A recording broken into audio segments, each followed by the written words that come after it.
What's happening, everybody? Welcome back to another episode of Break It Down, the show where we're always speaking with some amazing human beings, artists, and producers. And we want to hear the behind the scenes, the creative process that goes into making this hip hop music that we love. Our guest today, representing the Bay Area of California, is Mr. Cesar, aka Cesar from One World Magazine, which, as the title describes, encompasses hip hop from all around the globe. Thank you for joining us today. Oh, you're welcome. Thank you for having me. DJ WorksHard, aka Mike. You're welcome. You're welcome. First, I just want to thank you for all you do for the hip hop community, keeping the print form alive. And anyone that follows you on Instagram, which we're going to have the links below, they should go there and follow you. Just everything you do for artists and DJs and producers. And so hats off to you, my friend. Thank you. Thank you. I appreciate that. For our audience that may not know you, can you just get into yourself a little bit and what was it that got you into hip hop music? If it was a song, an event or something? Well, I think it was just mainly the birth of hip hop in the Bay Area itself. Okay. Because I'm 45 years old. So when I was in high school, it was the early 90s.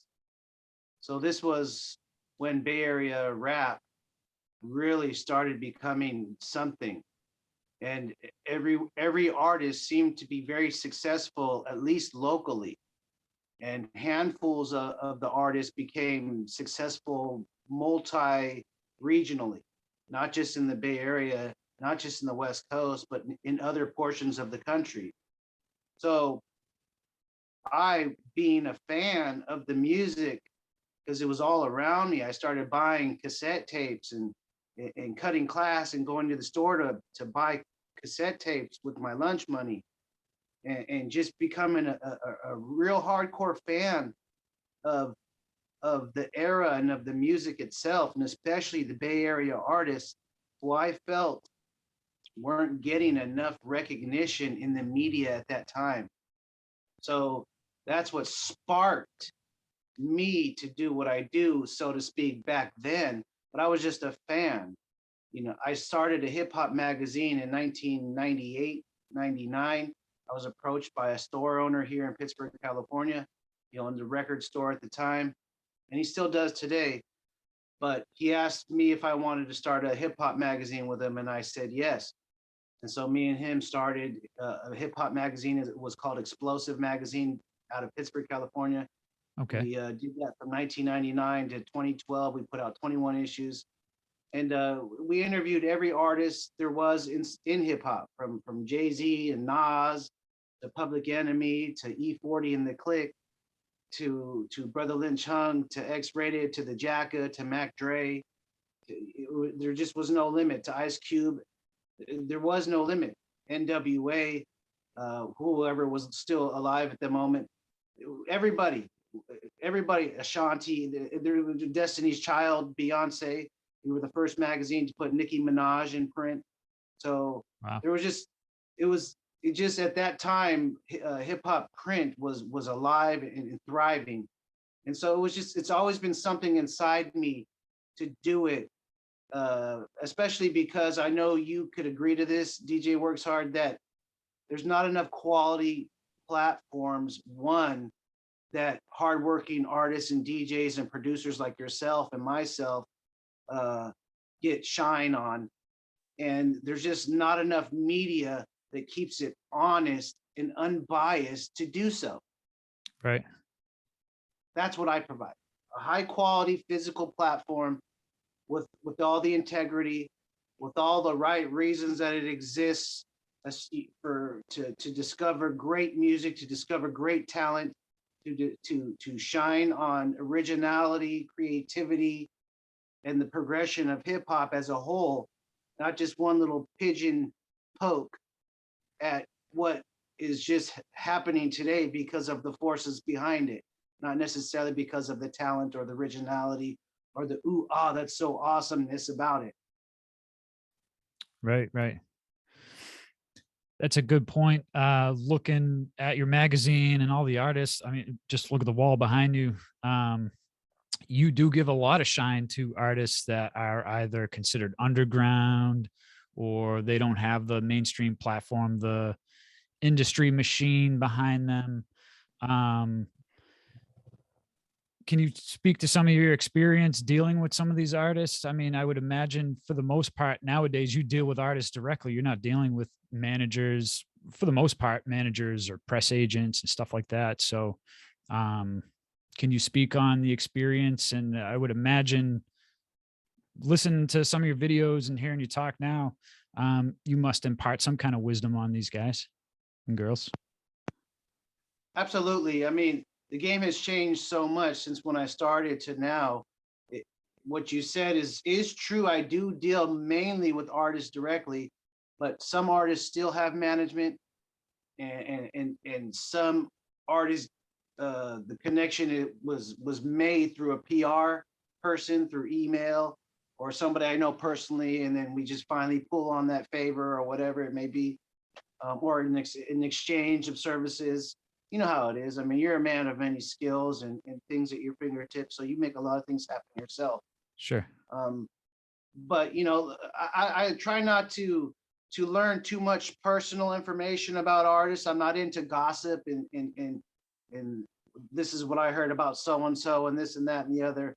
One World Magazine, we don't really stick our noses into people's business. We're not DJ Vlad or nothing like that. We don't talk shit. We don't focus on artists talking shit, because then, you know, then somebody's gonna want my head because I allowed so and so to speak on such and such. So I just don't get into personal stuff. One World Magazine is really focused on the musical career of somebody or the career of whatever their skill that they may do. Right. It's not about gossip. There's a lot of, 90% of the hip hop media is trending and focuses on gossip, but we don't do that. One World Magazine won't even follow shit that's trending because we create what's trending in our world. One World Magazine.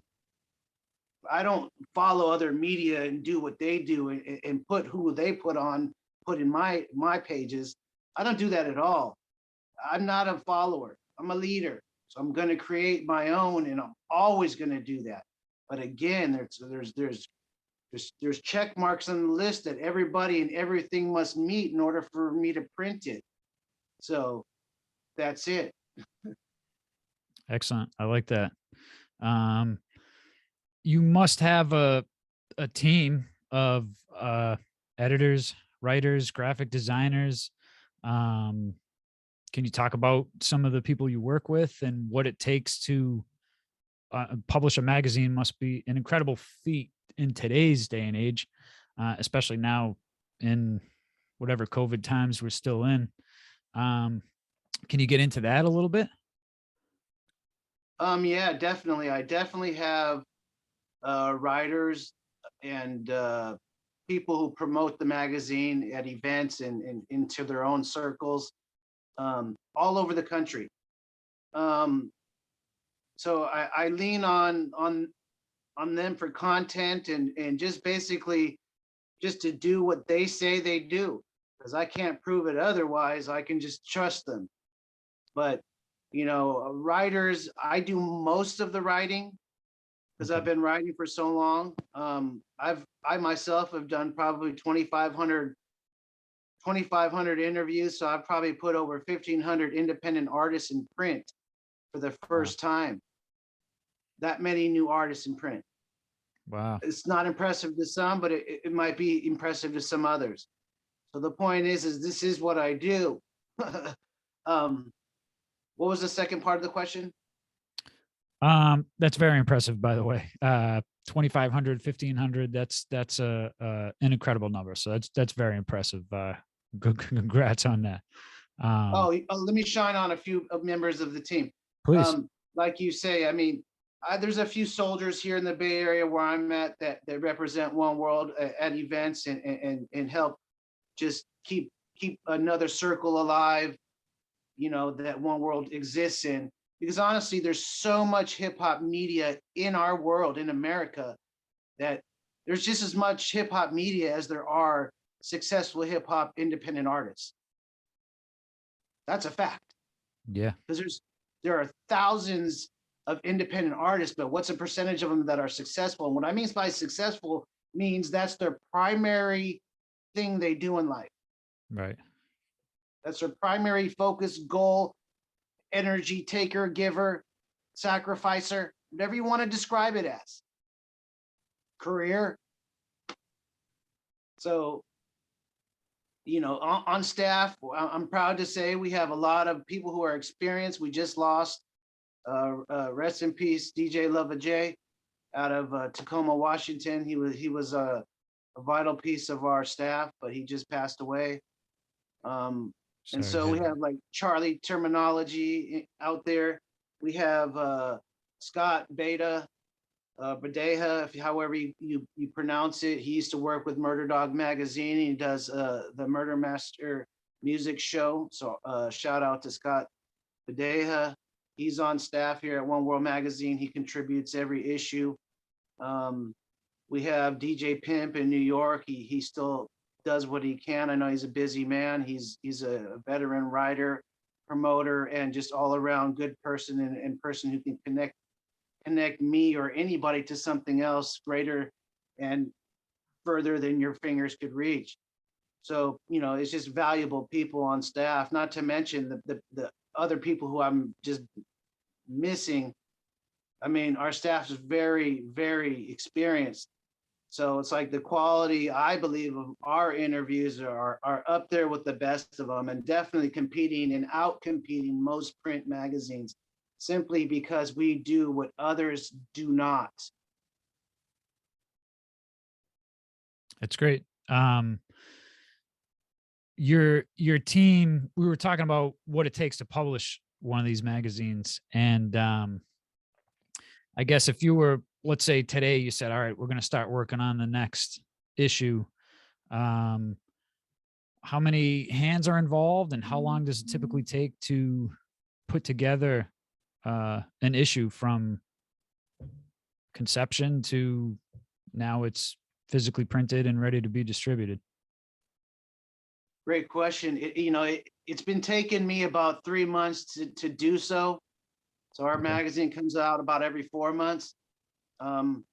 It's an incredible process. I actually do about 90% of it myself, honestly, because I have in the past. But with time, and we're on issue number 10. So I've accumulated a good enough staff where I've limited my workload considerably, but it takes a lot of work, like literally working on the magazine like 4 days a week.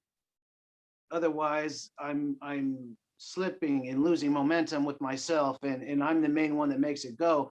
So it takes hundreds of hours of my time alone to put out each issue. Not to mention, I'm the one doing all the deals that pay to print up the magazine itself, and to pay for the studio, and to push it, and to just have it exist.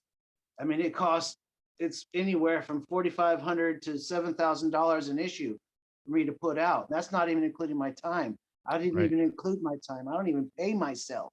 Right. You know what I mean? My magazine is not for everyone, just the same as your bodies of work are not for everyone. They're mainly for those who care. Bottom line. Excellent. I like that. It was one of the questions I was going to ask you. Is in everything's digital now, and we've lost. I still like reading books, physical books, so that's why I like the magazine. And that was one of the questions I was going to ask you. Is like, so your market really is people that just love hip hop, and they like scrolling through the magazines like I did when I was a kid, and looking at this ad and this interview. And one of the questions I wanted to ask you was, and now that I know your history is longer than I mean, I wasn't trying to ask your age, Cesar, but well, That's all fine. these, I have nothing to hide. yeah, no, I know, it's all good. All these years you've been doing this, you must have some good stories of an artist saying, "Hey, man, because I had this placement in this magazine, or because you featured me in this interview, uh, I got this door open for me." Or, is there any one story or any time you can remember where, because that's what you work for. That's like when you just said you don't pay yourself. It's those kinds of things that somebody comes back to you and says, "Oh, hey, because I did this, because you featured me." You have any of those stories you can share with us? Yeah, I mean, I don't know how specific I want to get though with the As artist name or specific as you anything, want to but be. Yeah, as specific as you want. You don't even have to mention the name. I, I mean, in the past, doing Explosive magazine, I mean, there was more than one instance, I'm sure, where artists would use it as leverage, being in the print magazine with other credible names, that it automatically rubs off on them as to be a little bit more credible. Right. And with that being said, artists have come to me personally and have told me they have gotten distribution deals Wow. Okay. by being seen in Explosive magazine. And so, with that being said, being in One World magazine today, if you're an artist who's just starting out or been out there long enough that your name or your face holds some weight, getting in a quality publication, no matter who it is or what it is, as long as it's real, it's going to help. Because what people don't realize is that any physical magazine alive today is alive today for a reason. And it's because enough people trust them and have enough faith in their pages to pay them to be in it. That's bottom line. Whether Mm, it's an advertisement, a sponsorship for $20,000 it pays for the whole magazine. I'm not in that category. I don't do that. It's too much stress and too much. It's almost like selling your soul. I yeah. Yeah. don't do this for money, so I'm not gonna, you know, blindly push a product that I know is like not helping the world as a whole. Right. I'm not gonna cast judgment on an artist's content, but at the same time, I don't. If you looked at my magazine, we're not filled with all the raunchiest shit in the rap game. We're not. There's a lot of integrity and an incredible amount of skill in our magazine. If you actually look up the artist, and that's why these QR codes exist on every page, so that you could just scan the code and go check out a music video or their website or the album if it's a review, and you can check it out yourself off of your phone, off of what we're talking about in the print. So if you actually get a copy of One World magazine, you actually have over 75 hours of music inside this magazine. Wow. If you just scan the code with your phone, it'll go right to the video on YouTube. It'll go right to the song on Spotify or YouTube. So it'll be free. So That's there's still awesome. value in what I do. Yeah, tremendous value. I would imagine. I mean, it's One World magazine. Certainly, you're located in the Bay Area. I would imagine a lot of those posters behind you are Bay Area artists, or a majority of them. But Yes. tremendous value. I mean, you featured us. Thank you again. You featured us in the E40 one. Own Lane Music is in here with a lot of the EMS crew. Issue number 3. I got it over there. That was the one that you featured M. Dot in initially. I think Revelation's in that one as well.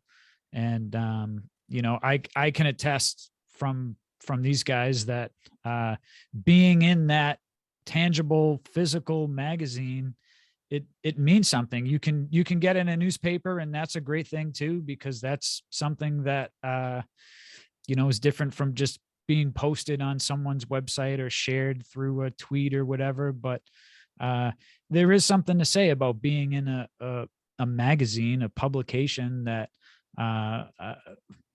as well done as this is, it really speaks to what you guys have done. When did you guys start One World Magazine, or you specifically? Well, when I stopped doing the magazine prior in 2012, I took a few years off and I just tried to just, bury the hatchet and just try to just forget all about it. But just still living in the same area where I was cooking it up at, so to speak. Too many people kept asking me, "What are you doing? Are you still doing it? Are you still doing it?" And so, me getting older, I just decided, well, I could do this myself, and I decided to come up with the concept of One World Magazine, probably like in 2015, but it didn't come to life until about 2017, 2018, when I dropped my first issue with the jacket on the cover. And our first two issues, we came out with a CD and a DVD in the package, and we sold it for $20. So we were the first magazine, I believe, ever to come out with a CD and a DVD in each of the first two issues, at least.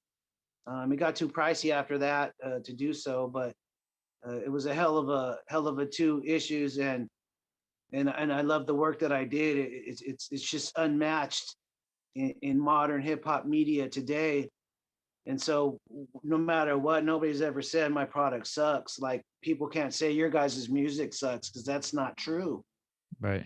So it's just more along the lines, like I said earlier, we just have to find enough people who actually care about what we do. Yeah, yeah. And you're working on it every day. So more props to you, because I always see you working as well. So um can you tell us a little bit about your studio that you in now, and what you guys do there? Well, I'm gonna be honest with you, DJ Works Hard, because I'm about honesty. And so when I talk to people about business or about my magazine, I try to be as honest as possible, because that's just how I build any relationship, whether we continue it or not. I mean, it was based upon my truth and honesty at that moment. Sure. So we have just all these posters and such. This is all things I collected since being a fan, since I was in high school.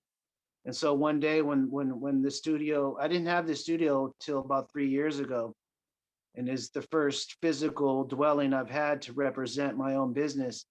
So it's not huge or nothing. It's just one room, one giant room, but um, it's definitely impressive. I use this room, honestly. GJ Works Hard, to close deals and to have my meetings, and I do some interviews from here. It's at the very least, it's a meeting place, because when a Bay Area artist comes in here and sees the history on the walls, it's a feeling like you don't get anywhere else. I guarantee you, I've had so many artists tell me that it's an incredible feeling coming in here, and the history on the walls, it's incredible. Just like I'm sure the walls in your studio and your personal space like this, you could say the same thing, that the walls just speak, and these walls don't speak failure, Right. they speak success. There you go. I love it. Um Man, uh that's quite the room. Do you know how many artists have come through there? Um, in my 3 years, I've probably had, I don't know, 100 artists come through, maybe 50 to 100. Not Okay. as many as I wish, but again, I'm letting the cat out of the bag. If I can get an artist in this room, I'm 75% sure we can make a deal happen, because it's just, they get where I come from. They get what it is I'm trying to do, because I'm trying to continue this, Right. but with their music. Right. If they're Right. willing to do so and invest just a little bit, because it's not free. I don't work for free. No one works for free. But understand, my prices have been the same since issue number one. I've never raised my prices. How Wow. many other independent medias in hip hop can say the same thing? None of them, Hmm. because they do it for the money. Right. And that's just a fact. It's just a fact. It's just a fact. to whoever cares.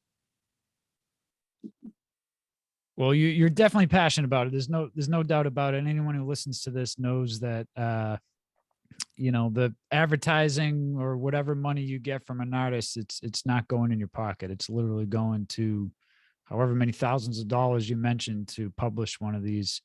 Hello, and thank you for tuning into another episode of Break It Down. You just finished listening to part 1 of 2 with Cesar from One World Magazine. Hopefully you enjoyed it.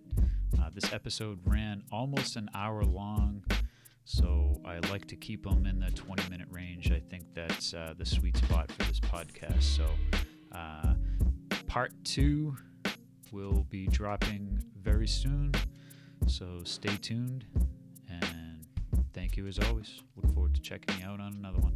Peace.